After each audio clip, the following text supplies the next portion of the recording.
Hello साथियों, नमस्कार। आपने देखना शुरू कर दिया आपका अपना YouTube channel DS Mishra official और आपके अपने चैनल पर एक बहुत ही महत्वपूर्ण वीडियो के साथ हाजिर हूं और आपका स्वागत करता हूं इस नए वीडियो में। और यह जो वीडियो संबंधित होगा वह संबंधित होगा कि माननीय अपर मुख्य सचिव शिक्षा विभाग डॉक्टर एस सिद्धार्थ के द्वारा सभी जिला शिक्षा पदाधिकारी को पत्र लिख करके जो एक नया आदेश दिया गया है, वह आदेश संबंधित है कि अब सभी कोटि के शिक्षकों, विद्यालय अध्यापकों, पुस्तकालय अध्यक्षों एवं शिक्षकेतर कर्मियों, इन सभी का ई सर्विस बुक खोलना है।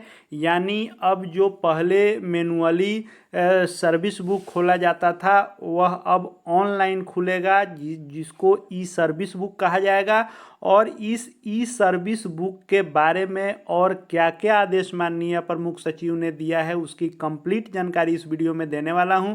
तो वीडियो आपके लिए बहुत ही ज़रूरी होगा, अंत तक देखेंगे ताकि सभी बिंदुओं को हम लोग समझ पाए कि आखिर यह ई सर्विस बुक है क्या, क्यों खोला जा रहा है, कैसे खोला जाएगा और कब से खोला जाएगा। सारी जानकारी इस वीडियो में आपको स्पष्ट होने वाली है, तो वीडियो अंत तक देखेंगे। और यदि चैनल से अब तक नहीं जुड़ पाए होइएगा तो चैनल को सब्सक्राइब करके बेल आइकन को प्रेस कर लेंगे ताकि आगे जो भी आपके लिए महत्वपूर्ण वीडियो आए उन सब की सूचना आप तक पहुंच सके।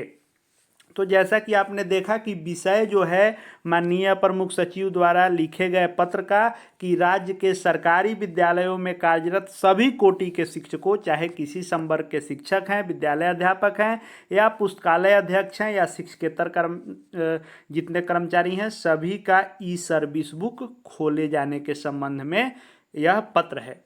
आगे कहा जा रहा है कि राज्य के सरकारी विद्यालयों में कार्यरत सभी कोटि के शिक्षकों, विद्यालय अध्यापकों, पुस्तकालय अध्यक्षों एवं शिक्षकेतर कर्मियों का ई सर्विस बुक संधारित करने का निर्णय लिया गया है। ई सर्विस बुक में शिक्षकों, विद्यालय अध्यापकों, पुस्तकालय अध्यक्षों एवं सभी शिक्षकेतर कर्मियों की व्यक्तिगत जानकारी भी रहेगी। यानी आपसे संबंधित आपका टोटल डिटेल्स रहेगा, आपकी शैक्षणिक योग्यता से लेकर के और आपकी ट्रेनिंग से लेकर आपको कब क्या पुरस्कार मिला, कब आपने अवकाश लिया, कब आपकी नियुक्ति हुई, आपकी नियुक्ति की संपुष्टि कब है, वेतन निर्धारण कब कैसे कितना है, प्रमोशन कब आपने लिया है, स्थानांतरण कब लिया है, यदि आपके ऊपर कोई विभागीय कार्रवाई हुई है तो वह सब कब हुई है।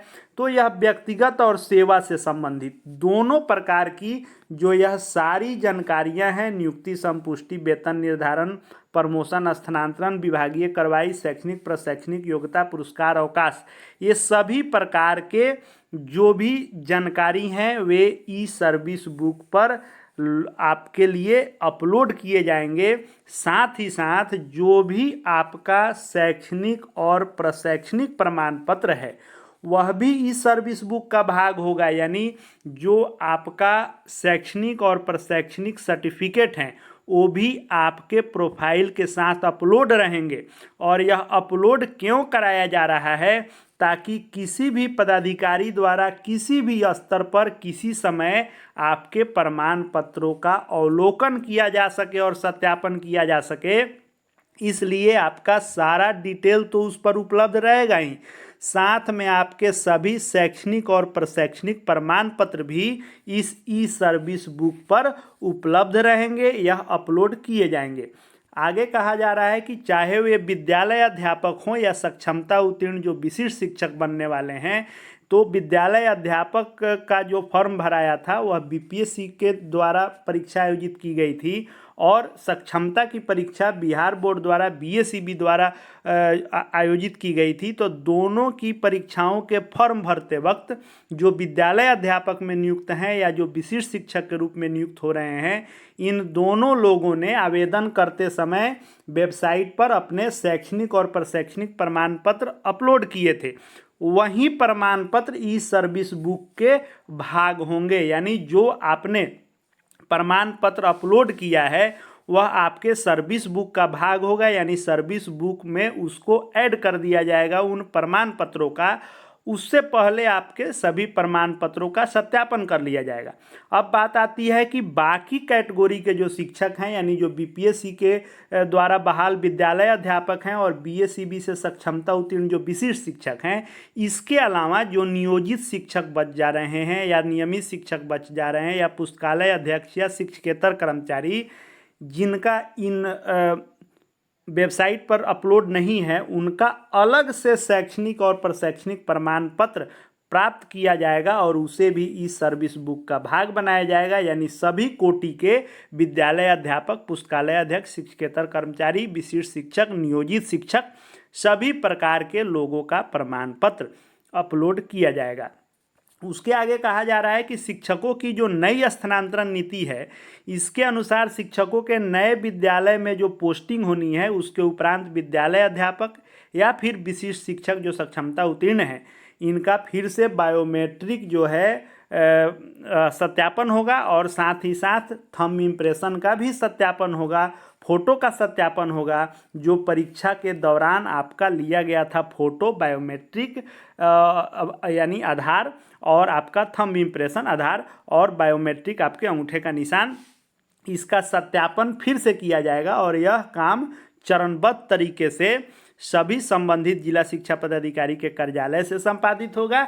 यानी जो शिक्षक कार्य कर रहे हैं वहीं शिक्षक बहाल हुए हैं या नहीं, या एग्जाम कोई और व्यक्ति दिया और बहाल कोई और व्यक्ति हुआ, ऐसी तो कोई बात नहीं है। इसके चलते यह चरणबद्ध तरीके से फिर से बायोमेट्रिक और थंब इम्प्रेशन किया जाएगा। उसके बाद जब ये पूरा काम हो जाएगा, यानी जब एक चरणबद्ध तरीके से बायोमेट्रिक, थंब इम्प्रेशन, फोटो इत्यादि का सत्यापन पूर्ण हो जाएगा, उसके बाद ई सर्विस बुक संधारण की कार्रवाई प्रारंभ की जाएगी। पहले इन सारे कार्यों को पूर्ण करने के बाद, ताकि विभाग यह आश्वस्त हो ले कि जो शिक्षक बीपीएससी की परीक्षा दिए या सक्षमता की परीक्षा दिए, जिनका रिजल्ट आया वह वही व्यक्ति हैं जो उस जगह पर ज्वाइन किए हैं, उनके बदला परीक्षा कोई और तो नहीं दिया और ज्वाइन कोई और तो नहीं किए। इन सबके सत्यापन के बाद ई सर्विस बुक बनाई जाएगी। ऐसे में आवश्यक है कि विद्यालय अध्यापक और सक्षमता उत्तीर्ण स्थानीय निकाय के शिक्षक स्वयं आश्वस्त हो लें कि जो बिहार लोक सेवा आयोग एवं बिहार विद्यालय परीक्षा समिति में आवेदन करते समय अपलोड किए गए शैक्षणिक और प्रशैक्षणिक प्रमाण पत्र सही है कि नहीं, आप यह देख लें। और जब मौका मिलेगा, पोर्टल खुलेगा, तो यदि गलत कोई अपलोड हुआ होगा तो उसको आप सही कर लेंगे। आगे कहा जा रहा है कि जो भी ये शिक्षक हैं, जो विद्यालय अध्यापक हैं बीपीएससी से बहाल या बीएसईबी द्वारा सक्षमता उत्तीर्ण विशिष्ट शिक्षक, इनके अतिरिक्त जो शेष कार्यरत शिक्षक हैं या पुस्तकालय अध्यक्ष हैं, शिक्षकेतर कर्मियों से जो भी प्राप्त शैक्षणिक और प्रशैक्षणिक प्रमाण पत्र होगा उसका भी सत्यापन कराया जाएगा। और ऐसे में आवश्यक है कि संबंधित शिक्षक कर्मी प्रमाण पत्रों को उपलब्ध कराते समय स्वयं आश्वस्त हो लें कि उपलब्ध कराया गया प्रमाण पत्र सही है। यानी विद्यालय अध्यापक और विशिष्ट शिक्षक के अलावा बाकी जो लोग बच रहे हैं, चाहे वह नियोजित शिक्षक हों, नियमित शिक्षक हों या फिर पुस्तकालय अध्यक्ष हों या फिर इसके अलावे जो है शिक्षकेतर कर्मचारी हों, सभी अपने सही प्रमाण पत्र विभाग को उपलब्ध कराएंगे। उसके बाद इन सभी का ई सर्विस बुक का संधारण समरूप प्रक्रिया के अनुसार कराई जाएगी। उसके आगे कहा जा रहा है कि सरकारी विद्यालयों में कार्यरत सभी कोटि के शिक्षकों, विद्यालय अध्यापकों, पुस्तकालय अध्यक्ष जो अध्यक्ष हैं और शिक्षकेतर कर्मी, इनकी ई सर्विस बुक में कार्मिकों की संपूर्ण सेवा काल से संबंधित जानकारियां होंगी। यानी जब से आप नियुक्त हुए हैं तब से वर्तमान तक रहेगी और जैसे जैसे आपकी नौकरी आगे बढ़ती जाएगी जो भी अपडेट होंगे इसको अपडेट किया जाता रहेगा। साथ ही साथ आपके शैक्षणिक जो योग्यता है, प्रशैक्षणिक योग्यता है, पुरस्कार अवकाश, इन सभी के साथ ही बायोमेट्रिक भी संधारित रहेगा। यानी आपका बायोमेट्रिक सत्यापन भी कभी भी कराया जा सके, इसके लिए वो भी आपके ई सर्विस बुक पर आपका आधार और थंब इम्प्रेशन, फोटो इत्यादि उपलब्ध रहेगा। क्योंकि ऐसी शिकायतें विभाग को मिली है कि कार्मिकों द्वारा उपलब्ध कराए गए शैक्षणिक प्रशैक्षणिक प्रमाण पत्रों एवं बायोमेट्रिक इत्यादि के साथ छेड़छाड़ किया गया है। ऐसे में ई सर्विस बुक के अवलोकन से विभाग किसी भी स्तर से और किसी भी समय इन दस्तावेजों की जांच करा सकेगा कि कोई कार्मिक अपने सेवा के दौरान अथवा सेवा में आने के पूर्व अपने प्रमाण पत्रों में कोई छेड़छाड़ किया है अथवा नहीं। यानी विभाग ने अब कमर कस लिया है कि अब पूर्ण रूप से सत्यापित लोग ही शिक्षा विभाग में नौकरी कर पाएंगे। कोई छेड़छाड़, किसी प्रकार की हेरा फेरी अब संभव शिक्षा विभाग में नहीं होगी। ऐसी तैयारी में शिक्षा विभाग लगा हुआ है। आगे कहा जा रहा है कि उपरोक्त के आलोक में निर्देश दिया जाता है कि अपने अधीनस्थ कार्यरत सभी कोटि के शिक्षकों यानी या जिला शिक्षा पदाधिकारी को कहा जा रहा है कि आपके जिले में जितने भी सभी कोटि के शिक्षक हों, चाहे विद्यालय अध्यापक हों, विशिष्ट शिक्षक हों, नियोजित शिक्षक हों, नियमित शिक्षक हों, पुस्तकालय अध्यक्ष हों, शिक्षकेतर कर्मी हों, इन सबके बीच विभागीय निर्णय को प्रसारित कीजिए ताकि लोग अपना सही डॉक्यूमेंट दे पाएँ और प्रमाण पत्रों में बायोमेट्रिक में किसी प्रकार की कोई त्रुटि किसी भी समय पाई जाएगी तो संबंधित कार्मिक के विरुद्ध नियमानुसार कार्रवाई की जाएगी। यानी आप अपना सब कुछ सही बायोडाटा ब्यौरा दें, कभी भी इसमें कोई गड़बड़ी पाई जाएगी तो उन शिक्षकों या पुस्तकालय अध्यक्षों या शिक्षकेतर कर्मचारी पर विभागीय नियमानुसार कार्रवाई होगी। यह जो है अपर मुख्य सचिव डॉक्टर एस सिद्धार्थ साहब का आदेश आ गया है और यह जो है आने वाले दिनों में पूर्णतः अनुपालन होगा और ई सर्विस बुक विभाग के टारगेट में बहुत दिनों से है और विभाग इसको कराएगा। तो यही ई सर्विस बुक के बारे में है और इसके डिटेल्स में जो भी जानकारियां निकल करके आएंगी, जो भी अपडेट आएंगे सबको लेकर के आता रहूँगा। इसलिए चैनल से जुड़ जाएंगे क्योंकि आपका यह चैनल पूर्णतः शिक्षा जगत शिक्षकों को समर्पित चैनल है, इसलिए सभी जानकारी आपको यहाँ मिलते रहेंगी। चैनल से जुड़ के चैनल को सब्सक्राइब करके बेल आइकन को प्रेस कर लें। साथ ही साथ हमारे Telegram channel DS Mishra official से जुड़ जाएँ, वहाँ सभी अपडेट आपको समय समय पर मिलते रहेंगे। इस वीडियो को देखने के लिए आपका बहुत बहुत धन्यवाद।